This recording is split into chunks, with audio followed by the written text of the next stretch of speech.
चारधाम यात्रा इन दिनों जोरों पर है। इस बीच चारों धाम में सबसे ज्यादा भीड़ केदारनाथ धाम में देखी जा रही। घंटों चढ़ाई, बीच बीच में खराब मौसम के बाद भी भक्तों का जोश कम नहीं हो रहा।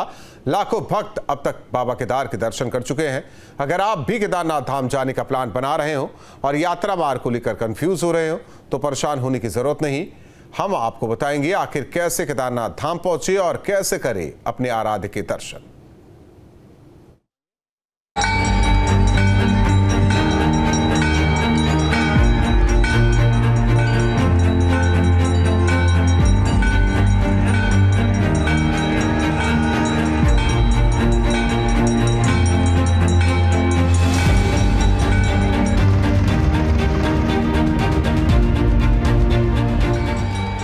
उत्तराखंड के 4 धाम और 12 ज्योतिर्लिंग में प्रमुख केदारनाथ धाम को देवों के देव महादेव का धाम कहा जाता है। हजारों फीट की ऊंचाई पर स्थित इस धाम की रौनक का तो कहना ही क्या। सबकी मंशा होती है कि एक बार बाबा केदार के दर्शन कर लें।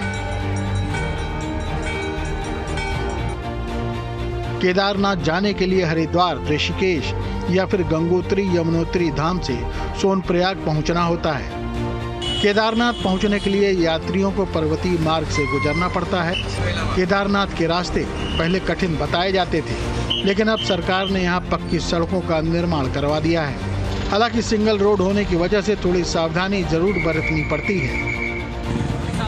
केदारनाथ धाम पहुंचने के लिए सबसे पहले सोनप्रयाग रुका जाता है और यहां से करीब 5 किलोमीटर तक गौरीकुंड के लिए लोकल जीप में बैठकर सफर करते हैं। इस बीच सोनप्रयाग में यात्री सुविधाओं को लेकर प्रशासन अलर्ट है। ट्रैफिक व्यवस्था पर नजर रखने के लिए जगह जगह पुलिस प्रशासन मुस्तैद नजर आ रहा है। यात्रा के पहुंचे हैं केदारनाथ धाम। यात्रा के उस प्रवेश द्वार पर जहां आकर यात्रियों के वाहन खड़े हो जाते हैं और यहां के बाद फिर गौरीकुंड की यात्रा शुरू होती है। ये आप देख रहे हैं, ये जो सुरक्षा व्यवस्था है ये केदारनाथ धाम की सीतापुर पार्किंग के ठीक प्रवेश द्वार पर सुरक्षा व्यवस्था है, जहां पुलिस और सुरक्षा के तमाम जवान हैं और वो अभी इस पूरे रास्ते पर लगातार मॉनिटर भी कर रहे हैं। कहीं ना कहीं देखिए जिस तरह से ये पूरी यात्रा हो रही है वो एक आस्था का एक बड़ा केंद्र है। भगवान भोलेनाथ के दर्शन करने लाखों की संख्या में श्रद्धालु पहुंचते हैं और ये सारे श्रद्धालु भोलेनाथ के दर्शन करने के लिए आते हैं। कहीं ना कहीं देखिए ये जो पूरा मार्ग है ये वाहनों से भरा रहता है और दूसरी बात यह है कि एक नहीं बल्कि कई पार्किंग है। हालांकि जिस तरह से देश में अभी स्थितियां हैं उसको ध्यान में रखते हुए कड़ी सुरक्षा यहाँ पर की गई है। उत्तराखंड पुलिस के तमाम जवान यहाँ पर तैनात है। जगह जगह ITBP भी हमें देखने को मिल रही है। देखिए एक पुलिस सहायता केंद्र यहाँ पे बना हुआ है, जिससे अगर किसी को कुछ पूछना हो तो यहाँ पर वो सहायता भी कर सकते हैं। तो हम पहुँचे हैं केदारनाथ के उस पड़ाव पर जहाँ से भगवान के दर्शन करने के लिए लगभग पैदल यात्रा शुरू होती है। हालांकि 5-6 किलोमीटर गौरीकुंड तक लोकल के वाहन ले जाते हैं श्रद्धालुओं को। यहाँ से भारी वाहनों का प्रवेश वर्जित रहता है। तो कहीं ना कहीं जिस तरह से ये पूरा जो पहाड़ आप देख रहे हैं, ये पूरा जो इलाका है ये केदारनाथ धाम ही कहा जाता है और यहाँ से वहाँ तक कई किलोमीटर तक हम देख रहे हैं यात्रियों के निवास स्थान बने हुए हैं। अच्छी बात यह है कि पहले जो मार्ग टूटे फूटे हुए थे वो मार्ग इस बार बन चुके हैं और सड़क पर किसी भी प्रकार की चलने में कहीं कोई भी लोगों को मुश्किल नहीं हो रही है। वाहन कितने भी हों, लेकिन पहले लोग ये कहते थे कि बड़ी कठिन रास्ते हैं, ऊबड़ खाबड़ रास्ते हैं, थोड़ा सा लोगों को डर भी लगता था, लेकिन इस बार हमें ऐसा कुछ भी देखने को नहीं मिला। वहीं सोनप्रयाग से लोकल टैक्सी जीप लेकर श्रद्धालु गौरीकुंड पहुंचते हैं और फिर गौरीकुंड पहुंचने के बाद शुरू होती है भक्तों की परीक्षा। दरअसल केदारनाथ धाम पहुंचने के लिए गौरीकुंड से करीब 16 किलोमीटर की पैदल चढ़ाई करनी पड़ती है। जो लोग पैदल नहीं जा सकते उनके लिए पालकी, हेलीकॉप्टर और पिट्ठू भी उपलब्ध होते हैं। केदारनाथ की चढ़ाई में 8 से 10 घंटे का समय लगता है। यदि आप अधिक रुक रुक कर चलेंगे तो यह समय बढ़ भी सकता है। गौरीकुंड से करीब 5 किलोमीटर चलने के बाद भीमबाली से रास्ता थोड़ा और कठिन हो जाता है, क्योंकि यहाँ से रास्ते भर में पत्थर बिछाए गए हैं। कहीं कहीं गड्ढे भी बन गए हैं जो यात्रियों के लिए मुश्किल खड़ी करते हैं। वहीं जिन यात्रियों को पैदल चलने में दिक्कत होती हो वो घोड़ा, पालकी, पिट्ठू के साथ हेलीकॉप्टर की सवारी कर सकते हैं। केदारनाथ धाम यात्रा में हेलीकॉप्टर तो टैक्सी की तरह चलते हैं, एक के बाद एक हेलीकॉप्टर यात्रियों को लाने और ले जाने के काम में जुटे हैं। हालांकि इसकी बुकिंग ऑनलाइन की जाती है, लेकिन इससे समय की बचत होती है और 16 किलोमीटर की पैदल चढ़ाई भी नहीं करनी पड़ती। धाम की यात्रा में सबसे कठिन यात्रा मानी जाती है केदारनाथ धाम की, और इसमें यात्री देखिए ज़्यादातर तो पैदल ही यात्रा करते हैं। हालांकि हेलीकॉप्टर भी है, पालकी भी है और बास्केट भी मिलती है, लेकिन जो यात्रियों की संख्या सबसे ज़्यादा हमें देखने को मिली है वो पैदल ही चलते हैं। लोगों की कुछ आस्था भी ऐसी होती है, कुछ लोगों की मजबूरियां भी होती हैं, लेकिन भगवान के प्रति ये लोगों का प्रेम है, ये आस्था है कि गौरी कुंड से लगभग साढ़े 16 किलोमीटर की ये यात्रा है जो पिछले कुछ दिनों से शुरू हो गई है, और जब तक ये यात्रा चलेगी हमें इसी तरह से लोग दिखाई देते रहेंगे। ये तस्वीरों में मैं आपको दिखा दूं, ये देख लीजिए यात्री, जो तीर्थ यात्री थे जो चार धाम की यात्रा पे आए हैं, वो लगातार हमें आते हुए दिखाई दे रहे हैं और चढ़ते चढ़ते वो भगवान केदारनाथ के दर्शन कब हों इस बात की प्रतीक्षा करते हैं। अगर ये देखा जाए कि यहाँ के मौसम की बात करें, वातावरण की बात करें, तो 0 डिग्री से ज़्यादा इस समय तापमान में गिरावट आ रही है, क्योंकि तस्वीरों में मैं आपको दिखा दूं कई ऐसे इलाके हैं इस यात्रा में जहां हमें बर्फ़ देखने को मिली है। गौरीकुंड से लगभग 16-17 किलोमीटर की ये यात्रा है और इस यात्रा में हमें कई बार हर हर महादेव के जयकार सुनाई देती है, भोलेनाथ की जयकार सुनाई देती है, और जो लोग इस यात्रा पे जा रहे हैं उनकी यही मनसा होती है कि भगवान के दर्शन एक बार हो जाएं तो उनका जीवन सफल हो जाए।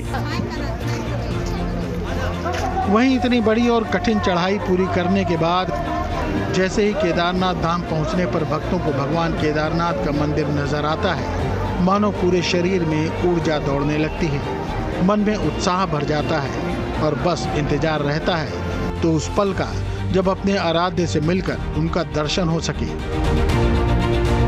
देखिए, केदारनाथ का जो महात्म्य है, जो केदारनाथ के बारे में कहा गया है, केदारनाथ भगवान सतयुग के भगवान हैं। सतयुग से भगवान यहाँ पे बैठे हैं और उसके बाद द्वापर में पांडवों द्वारा यहाँ पे भगवान को अपने पितरों के उद्धार के लिए भगवान का जो रूप है वो यहाँ पे भैंस के रूप में, महिषी के रूप में भगवान ने यहाँ पे पृष्ठभाग के रूप में यहाँ पे बैठे हैं। और यहाँ की महत्ता और दिव्यता के बारे में कहा जाए तो 2013 की आपदा के बाद यहाँ पे एकदम से यात्रा बढ़ी है, जिसका कारण बहुत सारी चीज़ें रही हैं। आप अभी पूरी संख्या में देखेंगे तो यात्रीगण जितने भी है उसमें युवा वर्ग ज़्यादा है, तो इस वजह से भी यात्रा कुछ बढ़ी हुई। उधर केदारनाथ धाम में दर्शन के लिए भक्तों की लंबी लाइन लगी है। देश प्रदेश से बड़ी संख्या में श्रद्धालु बाबा केदार के दर्शन के लिए केदारनाथ धाम पहुंच रहे हैं। इसी बीच पूरे केदारनाथ का भव्य और दिव्य नजारा देखते ही बन रहा है। चार धाम की यात्रा में केदारनाथ महादेव के दर्शन करने के लिए बड़ी संख्या में लोग पहुंच रहे हैं और इस समय हम मंदिर प्रांगण में हैं। भगवान केदारनाथ 12 ज्योतिर्लिंग और 4 धामों में शामिल उनका भव्य जो मंदिर है उस पर लिखा है शिव ओम शंभू।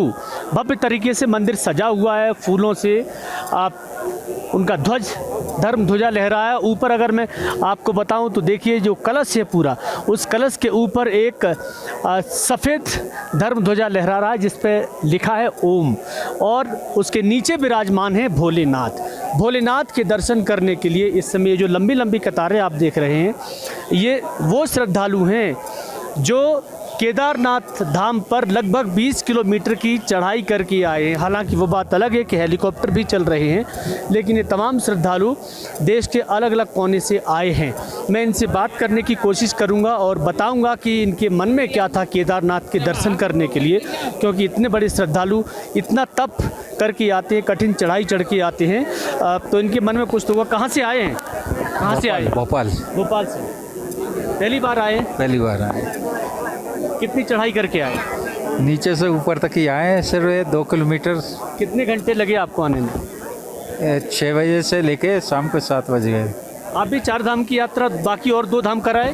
हो, पहली बार आया हूँ यहाँ। पहली बार। यमुनोत्री गंगोत्री गए क्या? हो, जाके आए हम। जाके आए। कहाँ से आए? महाराष्ट्र जलगांव। महाराष्ट्र जलगांव से आए। कुछ और भी श्रद्धालु मैं उनसे भी बात कर लेता हूँ।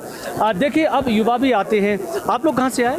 हम दिल्ली से। दिल्ली से आए। हाँ जी, कौन से धाम के दर्शन करके आए? ये पहला धाम है केदारनाथ। यमुनोत्री गंगोत्री गए? हम यमुनोत्री गंगोत्री जाके आए हाँ, और उत्तर का गुप्त काशी जाके आए और काशी जाके आए। अब हम उधर भी चलते हैं, कुछ और लोग भी लाइन में लगे हैं, उनसे भी बात करने की कोशिश करेंगे और जानेंगे कि आखिरकार जो श्रद्धालु यहाँ पर आते हैं वो कब से यहाँ आने का प्लान कर रहे थे, कितना समय उनको लगा यहाँ आने में, क्योंकि महादेव के दर्शन करने हर कोई आता है। अब देखिए ये भी श्रद्धालु लगे हैं। आप कहाँ से आए? हम ग्वालियर से आए। अच्छा, कितने दिनों से सोच रहे थे आने की? हम कम से 2 साल से विचार कर रहे थे कि हम यहाँ में। अच्छा, यहाँ आने में कोई कष्ट हुआ चढ़ाई करने में? नहीं, कोई दिक्कत नहीं आई, बिल्कुल भगवान ने प्रेम से चढ़ाया है। आप भी आई हैं इनके साथी हैं? हाँ इनके साथ में भी आई। कुछ तकलीफ हुई आने में? नहीं सही आ गए। भोलेनाथ से क्या मांगेंगे? भोलेनाथ तो पार सुखी रहे, कल्याण हो, जगत का कल्याण हो। देखिए यही भावना होती है लोगों की और इस भावना के साथ लोग यहाँ आते हैं भगवान के दर्शन करने। ये जो प्रमुख प्रवेश द्वार है, आप देखिए, मैं तस्वीर आपको दिखा दूं। यहाँ श्रद्धालुओं की लाइन लगने के बाद ये मंदिर का प्रवेश द्वार है जहाँ बड़ी संख्या में लोग लाइन में लगते हैं। और ये देखिए प्राचीन नंदी है। इस नंदी के बारे में कहा जाता है कि कितना प्राचीन है कोई नहीं जानता, लेकिन भोलेनाथ जितने लंबे समय से यहाँ विराजमान हैं, ये भी उन्हीं के साथ उनकी सवारी है। 2013 आपदा के दौरान मंदिर और आसपास के गांवों को भारी नुकसान पहुंचा था। तीर्थ यात्रियों के लिए मंदिर तक पहुंचना मुश्किल हो गया था, लेकिन केदारनाथ धाम में नए सिरे से निर्माण कार्य जोरों पर जारी है। केदारपुरी में फिर से पहले जैसी रौनक दिखने लगी है। केंद्र और प्रदेश सरकार के सहयोग से जारी निर्माण कार्यों के चलते आने वाले समय में जल्द पूरा केदारनाथ धाम अपने नए भव्य और दिव्य स्वरूप में दिखेगा। रुद्रप्रयाग से विनोद शर्मा के साथ टीम न्यूज़ स्टेट।